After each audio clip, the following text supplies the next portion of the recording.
Good morning, my loves. It is technically, we haven't come up with a name for Friday, but today it's going to be Freedom Friday. So we've made it to yet another Friday, yet another week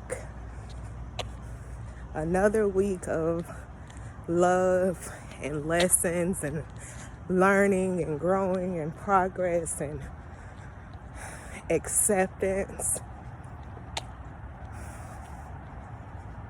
I say acceptance because these past 2 weeks I've realized a whole lot of things that either I was ignoring or I realized them before and I really just didn't pay any attention to it.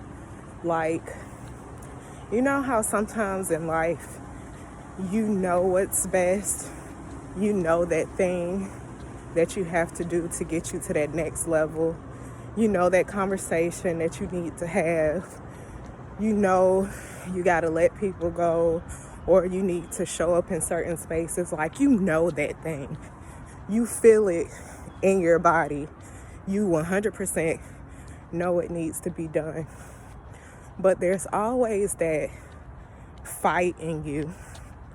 There's always that question in you. Yesterday I was talking to my best friend and it seemed like the common theme of our conversation was be still and know that I'm God. And it just kept playing in my head throughout the whole conversation.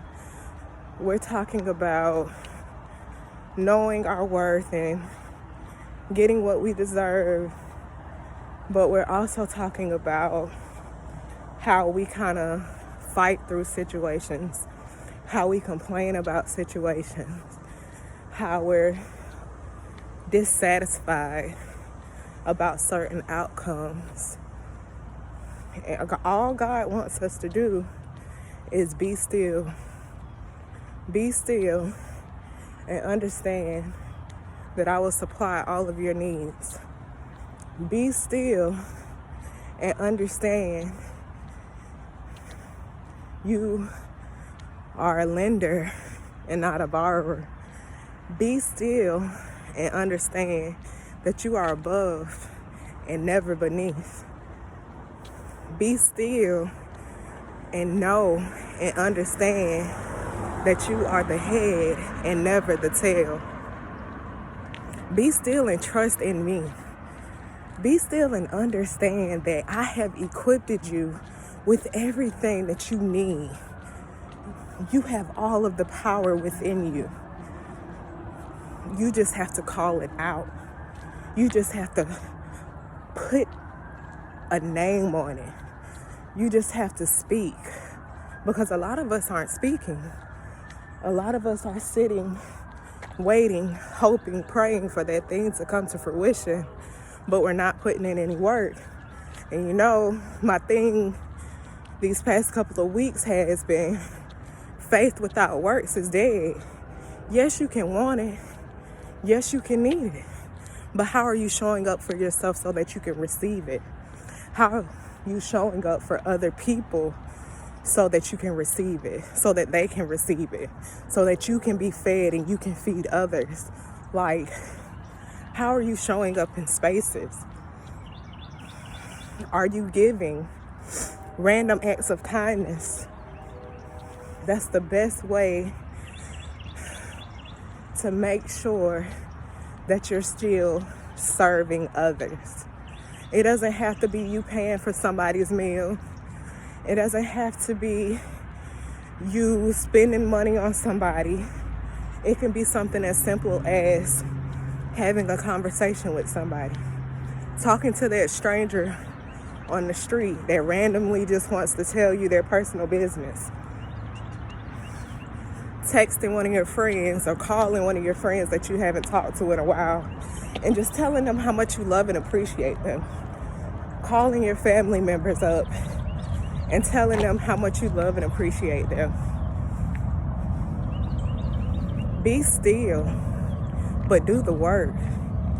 Be still, but show up. Be still, but honor yourself. Be still and honor others. We always talk about love thy neighbor, love thy neighbor. But how often do we talk about loving ourselves, and that shows our neighbor how to love us? And loving ourselves so that the way that we love us teaches others that it's possible for them to love themselves. It's possible for them to receive love. It's possible for them to heal. It's possible for them to be still too. Because people make religion and spirituality out to be this thing, like we got all these gatekeepers, and people are making you feel like you have to be at this level. You gotta pray this amount of times. You gotta write these amount of affirmations. You gotta have an altar. You gotta do this, and this. And it's not the same for everybody. How you show up for yourself is gonna be different from how I show up for myself, and how the next person shows up for themselves. But what matters is being still. What matters is nurturing that relationship with God. What matters is nurturing that relationship with others. Be still and understand that you have everything within you. All things work together for your good. We may not understand what that reason is in that moment. It's okay to cry. It's okay to be angry. It's okay to feel like you want to give up or give in. But what I need you to know is on the other side of that, on the other side of those feelings, on the other side of those thoughts, there's a blessing waiting for you. All God is asking you to do is be still. That's all you got to do. That's all we have to do is be still. And all things will come together. So I hope y'all have an awesome day filled with love, light, and positive energy. Do something dope. Do some dope shit. Love on yourself. Love on somebody else. And fill your cup before you fill anybody else's.